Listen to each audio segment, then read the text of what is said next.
병원 갈 때마다 병원비가 많이 나올까봐 걱정하고 얼마나 나올지 지난번 병원비를 기억해 볼 때가 있죠. 그런데 정작 병원비를 줄이는데 필수적인 내 몸의 숫자는 잘 모른 채 살 때가 많아요. 오늘 이야기의 주인공은 딱 두 가지 숫자입니다. 이 두 숫자를 모르면 어떤 일이 벌어질까요? 자각 증상도 없이 조금씩 올라가다가 어느 날 갑자기 쓰러져서 응급실에 실려가거나 평생 약과 검사에 돈과 시간을 쏟아붓게 될 수 있습니다.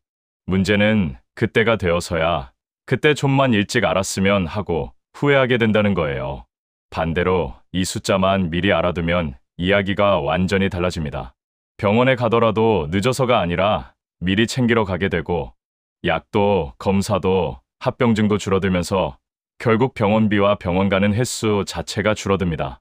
오늘은 어렵게 공부하는 시간이 아닙니다. 앞으로 몇 년, 몇십 년 동안 여러분 지갑과 건강을 함께 지켜줄 숫자 이야기 지금부터 차근차근 풀어볼게요. 안녕하세요. 38년 차 외과 병원장 박 교수입니다. 혹시 혈압계나 건강검진 결과지가 집에 있다면 지금 한번 꺼내두세요. 이따가 제 얘기랑 같이 보면서 내 숫자를 직접 체크해 볼 거예요. 영상이 도움되겠다 싶으시면 나중에 잊지 말고 좋아요 한번, 그리고 가족들이랑 공유도 부탁드릴게요. 혈당과 혈압이라고 하면 벌써부터 머리가 아파지죠. 그래서 많은 분들이 그냥 이렇게 생각합니다. 그냥 아프면 병원 가서 약 먹지, 뭘 미리 알아. 하지만 여기서 문제가 시작됩니다. 혈당과 혈압은 갑자기 나빠지는 게 아니라 거의 느껴지지 않을 정도로 조금씩 올라갑니다. 오늘은 괜찮은 것 같은데 그 조금 높은 상태가 몇 년씩 쌓이면 눈, 심장, 콩팥, 뇌혈관까지 하나씩 비용 청구서를 보내기 시작합니다. 혈당이 높으면 혈관 안이 계속 긁히고 혈압이 높으면 그 상처난 혈관을 강하게 밀어붙입니다. 도로로 치면 갈라진 아스팔트 위로 대형 트럭이 쉴 새 없이 지나가는 꼴이죠. 겉으로는 버티는 것 같아도 어느 순간 한 번에 무너집니다. 그래서 이 두 숫자는 병원 가서 듣는 말이 아니라 내가 먼저 확인해야 하는 신호등입니다. 신호등을 보고 속도를 줄이면 과속 딱지도, 사고도, 수리비도 줄어들죠. 혈당과 혈압 숫자를 안다는 건 겁먹으라는 게 아니라 미리 브레이크를 쥐고 운전대를 잡는 것입니다. 앞으로 우리는 이 두 숫자를 어떻게 보고 어디까지 낮추고 집에서 무엇을 바꾸면 되는지 하나씩 알아볼 겁니다. 숫자를 알기 전에 먼저 내 몸이 보내는 신호부터 볼까요? 사실 몸은 꽤 솔직해서 이상하면 힌트를 조금씩 주곤 합니다. 문제는 우리가 그 신호를 나이 탓하고 넘겨버린다는 거죠. 먼저 혈당부터 볼게요. 예전보다 물을 자주 찾거나 입이 자주 마른다. 밥을 먹었는데도 금방 배가 고프고 단계 끌린다. 밤에 소변 보러 2번, 3번 일어난다. 별로 무리한 것도 아닌데 기운이 쭉 빠진다. 작은 상처가 생겨도 예전처럼 금방 낫지 않는다. 이유 없이 살이 쭉 빠진 적이 있다. 이런 것들이 꼭 당뇨라는 뜻은 아니지만 혈당을 한 번은 체크해보라는 경고등일 수 있습니다. 혈압은 더 조용합니다. 아침마다 머리가 무겁고 띵하다. 이유 없이 얼굴이 화끈 달아오른다. 가슴이 괜히 두근거린다. 계단을 조금만 올라가도 숨이 차고 머리가 아찔하다. 이런 게 반복되면 혈압을 의심해 볼 수 있지만 더 큰 문제는 아무 증상도 없이 혈압이 높아 있는 경우가 많다는 겁니다. 겉으론 멀쩡한데 혈관 안에서는 이미 압력이 계속 높아져 있을 수 있어요. 여기서 중요한 포인트는 하나입니다. 이 신호들이 있다고 겁먹을 필요도 없지만 에이 괜찮겠지 하고 몇 년씩 미루는 건 가장 비싼 선택이라는 것. 내 몸이 보내는 작은 이상 신호를 계기로 이제부터는 한 번쯤 숫자를 재보는 쪽으로 방향을 틀어보면 좋겠습니다. 이제 이 숫자들이 어디까지면 괜찮은지, 어디서부터 위험한지 구체적인 기준을 숫자로 짚어볼게요. 병원에 가면 피 뽑고 혈압 재는데 의사 선생님은 숫자를 보고 이야기하죠.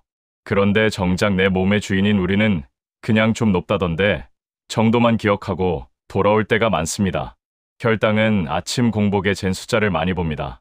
이 값이 100 안쪽이면 아직은 숨 고를 여유가 있지만 100을 넘기고 120 언저리를 왔다 갔다 하면 당뇨로 가는 길목쯤에 서 있다고 보셔야 해요. 여기서 몇 년을 더 버티면 그 다음은 본격적인 당뇨 구간 126을 넘나드는 숫자들이 자꾸 찍히는 상황입니다. 식후 2시간 혈당도 비슷합니다. 밥 먹고 2시간쯤 지났는데도 숫자가 높게 남아있으면 음식이 끝까지 깨끗하게 처리되지 않고 피 안에 오래 떠다니는 거예요. 여기에 지난 몇 달 평균을 보여주는 당화혈 색소까지 6.5%를 넘기기 시작하면 이제는 경고가 아니라 관리 시작 단계라고 보셔야 합니다. 혈압도 비슷합니다. 위 숫자가 120 근처면 초록불, 130대를 넘나들면 노란불, 140을 자주 찍기 시작하면 빨간불이에요. 중요한 건 이 숫자들을 달달 외우는 게 아니라 나는 지금 어느 구간에 서 있는가를 아는 겁니다. 그래야 식습관이든 운동이든 병원비를 줄이는 방향으로 핸들을 돌릴 수 있어요. 6070대가 되면 다들 이런 얘기 한 번쯤 하세요. 지금까지 먹던 대로 먹었는데 왜 갑자기 수치가 올라가냐고. 젊을 땐 그냥 지나가던 습관들이 이제는 그대로 숫자로 찍히는 시기가 된 겁니다. 우리 세대의 밥상을 떠올려 볼게요. 하얀 쌀밥에 찌개 국물 듬뿍, 간간한 찬들, 거기에 라면, 김치, 젓갈, 장아찌.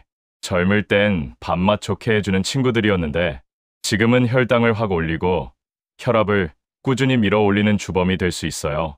그렇다고 평생 즐기던 걸 한 번에 끊으라는 말은 아닙니다. 이제는 몸이 예전 같지 않으니 조금만 양보하자는 거예요. 밥은 예전보다 한두 숟가락만 덜고 공기 가득 드시던 분이면 반 공기만 줄이는 것부터 시작해보세요. 국물은 예전처럼 끝까지 다 마시지 말고 건더기 위주로 먹고 국물은 반쯤 남겨보는 연습을 해보는 겁니다. 대신 나물, 쌈, 채소, 두부, 생선, 달걀 같은 것들을 조금 더 얹어보세요. 이 나이에 제일 중요한 건 살이 아니라 근육입니다.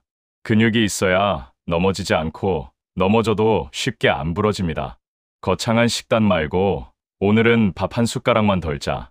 국물은 반만 먹자. 이 정도만 바꿔도 혈당 혈압 숫자가 슬슬 반응하기 시작합니다.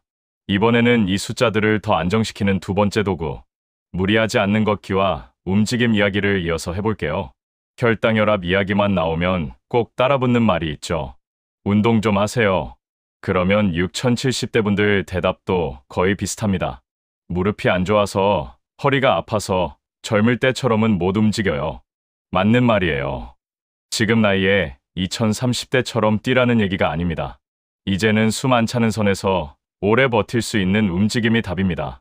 하루에 30분씩만 걸으면 좋다고 다들 말하죠.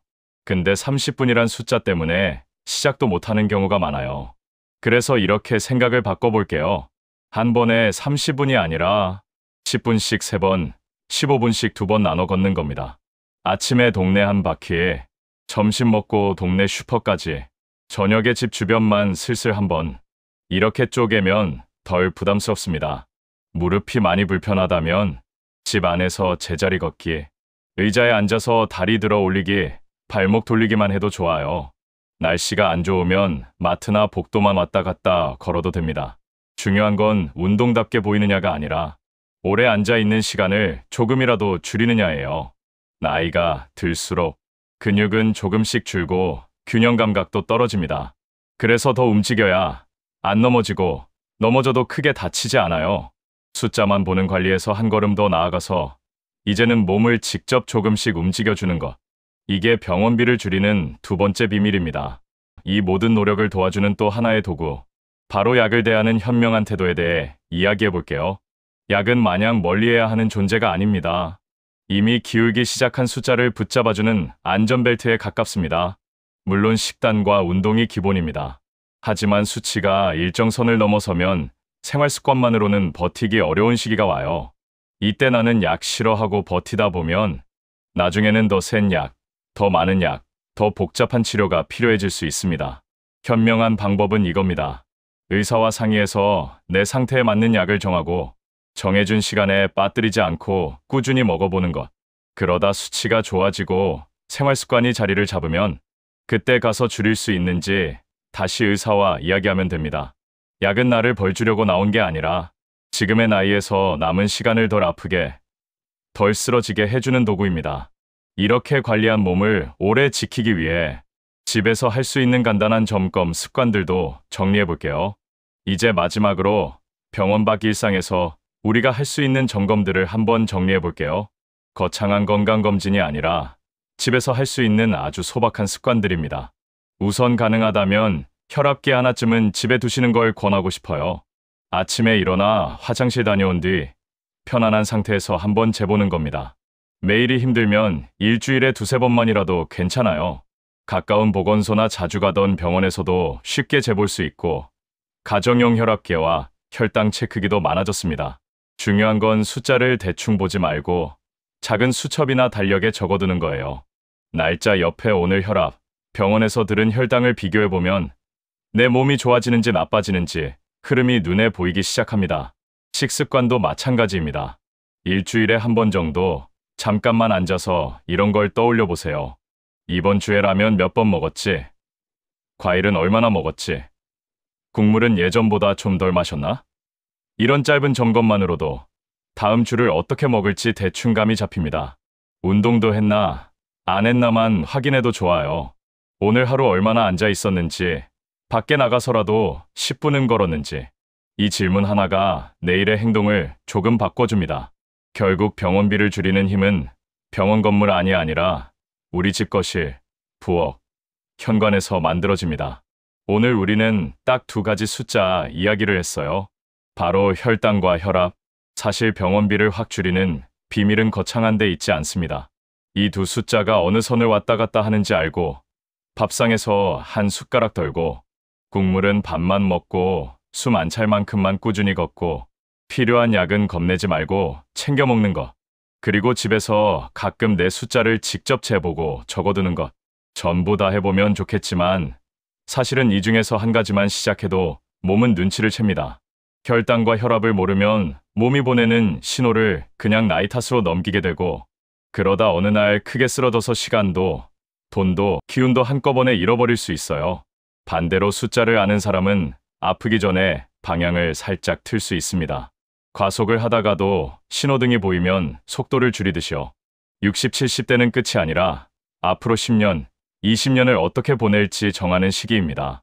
손주랑 더 오래 놀고 싶은지, 여행지 언덕길을 숨 덜 차게 오르고 싶은지, 병원 침대 대신 집 소파에서 TV 보며 웃고 싶은지, 그 선택의 시작이 바로 내 혈당, 내 혈압이 어느 정도인지 한번 확인해 보는 것입니다. 이 숫자만 알면 병원은 큰일 나서 뛰어가는 곳이 아니라 내 몸을 미리 점검하러 가는 곳이 될 거예요. 오늘 영상이 그 첫걸음이 되어줬다면 이제 남은 발걸음들은 천천히 하지만 멈추지 말고 함께 이어가 봅시다.